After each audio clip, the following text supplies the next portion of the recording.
started, I would like to give you all a warning.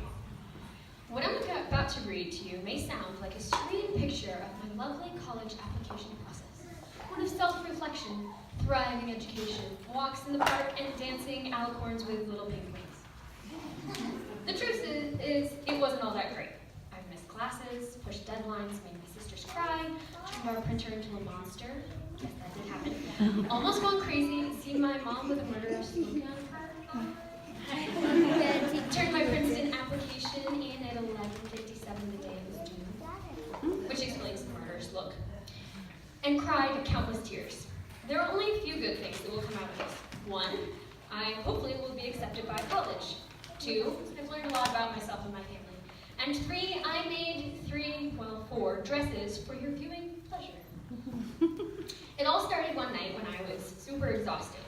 Of course, when you're exhausted, what else is there to do but make a very long paper chain out of a motivational calendar some overly aggressive college sent you? Sleep? Who needs sleep? After making this paper chain, and only using half the month of January, I had the brilliant idea of making a dress out of the little calendar slips, hence the skirt that Annabelle was wearing. Though it didn't work out quite the way I wanted to, the skirt looked good enough to me to want to try again. This time with more motion. Cue Elsa. Can you stand? I told my family to save all my college mail, and within 2 weeks I had enough to get started. I made this circle skirt that Elsa's wearing, connected at least 100 circles with yarn to make the web. I was on a roll. I finished it just in time for Halloween, even though I wasn't allowed to go out. Essays. I also started this bodice here on this red dress, red mannequin, to go with it. Fast forward a few weeks and I started to notice the piles of drafts that had built up from writing the various essays and short answer responses needed for each college and scholarship program. This was during the Hillsdale-Worcester age. I decided one night, yet again, when I was severely sleep deprived, to make another dress out of my essays. After Hillsdale was in, I didn't get much thought to the dresses until last week when I decided that they would make a wonderful end-of-term narration. I made a skirt for the bodice I had started before Halloween on the red dummy, and completed the essay skirt into an essay dress. Thanks to Patty and Mrs. Pauline for their dress dummies. And now I think I ought to begin the part I warned you about. Just remember, what I depict for you is the eye of the storm. Also, please note that I wrote this between the hours of 11:15 and 1 a.m. last night. Let's just say inspiration happens when I'm tired and on a deadline. Yay. Anyway, as many of you in this room know, I am schooled, like you, under the philosophy of Charlotte Mason. Mason has principles that guide her method. Things like, all children are born persons, and it does not matter how much a child knows, but how much he cares. Among others, I am, I can, I ought, I will. I never quite realized how much this educational philosophy has shaped me until I went about the process of picking a college to attend. And no, I don't know where I'm going yet. Please do not ask me. I just thought CM was another way people homeschooled, sort of like unschooling or cyber schools or just another co-op you do. What I didn't realize was how formative Charlotte's philosophy has been for me, not just in education, but in my whole life. To quote a draft from my comment essay, I'm able to recognize beauty in small things, to take a moment to notice the pumpkin on our front step, or the way the tree has changed in the yard since the last storm. I love to observe, take a moment to breathe in and understand the workings of a particular thing.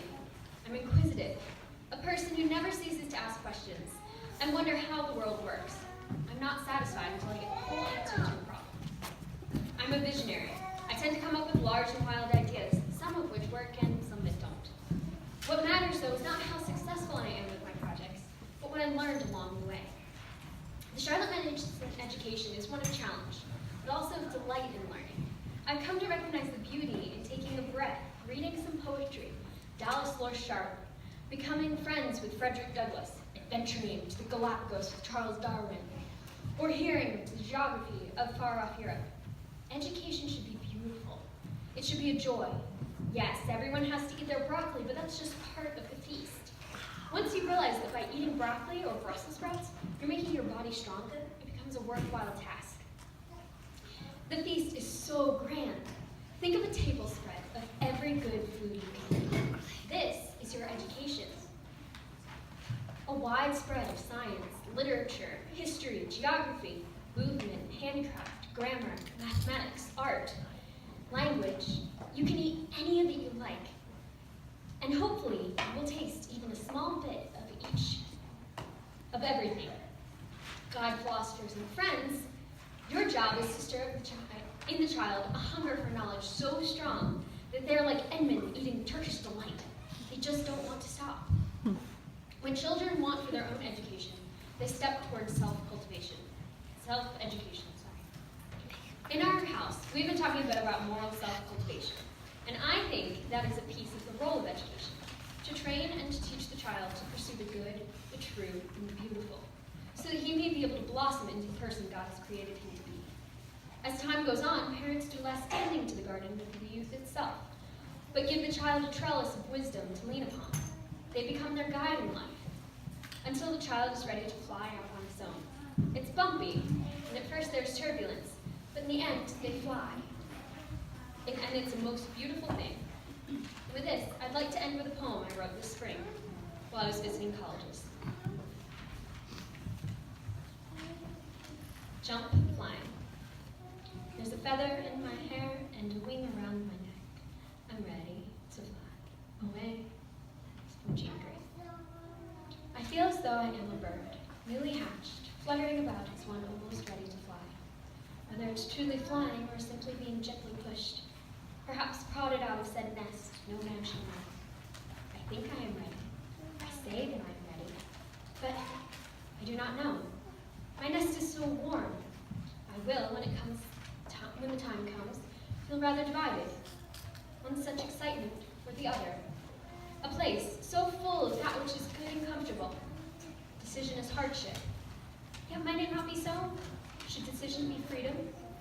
That great word, terrifying in every right, thrilling for those brave enough to take its hand.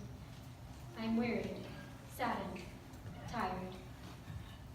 That quest which I am told to pursue so taxing, it would be easier perhaps to be that false coward and hide oneself in the bedroom. But jump I must. I will jump. Procrastinator though I am, I find no great reason to be afraid. When I think, you can be sure, I think quite often of my separation from the wing and breast of that mother hen I love so dearly, and of leaving the strength and protection of my gentle father's love. My heart, fully within me, breaks. A kind word, a hug, does good to one's soul as little other can. I have a deep affection in which my very soul is intertwined. I feel I shall never leave. Such a bond as that between a small child and the arms that engulf it. Such love as that of a mother and father can never be broken. The parts may be and shall be, as God wills it, distant, but they shall never part, nor shall they be far removed. Small chirps for birds yet grown will be longed for the ears of those already fledged will miss the companionship they know. They are pretty, smart, joyful. How to live without, she does not know. She must jump. She hates heights, utterly and to no end, but she will and she must. It is her destiny, one called for and crafted by the great God she calls Father, preparing a place for her he is. A place perfect in measure, but for now she must jump. Far and wide she will go, soaring, flying on wings like eagles, to reaches not yet known, beautiful as ever seen. But yes, she is scared, but yes, she must jump. I, Catherine, will jump.